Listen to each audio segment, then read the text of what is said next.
World ચેમ્પિયનની વતન વાપસી દિલ્હી પહોંચી team India દિલ્હીથી મુંબઈ સુધી ઉજવશે ઉત્સવ. પીએમ મોદી સાથે પણ થશે આજે મુલાકાત. ગ્લોબલ બજારોથી સારા સંકેતો. મોટાભાગના એશિયાના બજારોમાં તેજી. 100 પોઈન્ટ્સથી વધારે ઉછળીને ગિફ્ટ નિફ્ટી તરફથી. નિફ્ટીના નવા શિખર પર ખુલવાના સંકેતો. ગઈકાલે અમેરિકામાં નાસ્ટેક અને S&P 500 રેકોર્ડ ઊંચાઈ પર થયા હતા બંધ. ક્વાર્ટર 1માં બજાજ ફિનાન્સના સારા બિઝનેસ અપડેટ્સ. નવા લોન 10% સુધી વધ્યા. AUMમાં પણ 31%થી વધી 3,50,000 કરોડને પાર.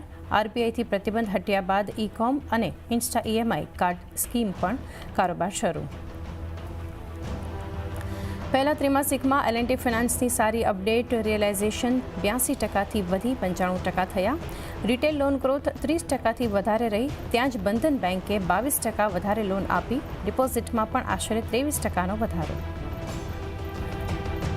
વેદાંતાએ પણ જાહેર કર્યા Q1 અપડેટ્સ. પહેલા ત્રિમાસિકમાં કંપનીનું એલ્યુમિનિયમ આયર્ન ઓર ઝિંક પ્રોડક્શન 1થી 3% વધ્યું તો ઓઇલ અને ગેસ આઉટપુટ 17% નીચે.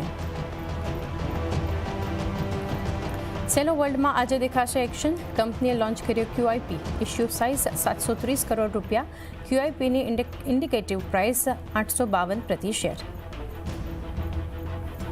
અને બ્રિટનમાં હાઉસ ઓફ કોમન્સની 650 સીટો માટે આજે થશે મતદાન. રિશી સુનાક અને કેર સ્ટાર્મર જોરદાર ટક્કર. આજે રાત્રે આવશે એક્ઝિટ પોલ.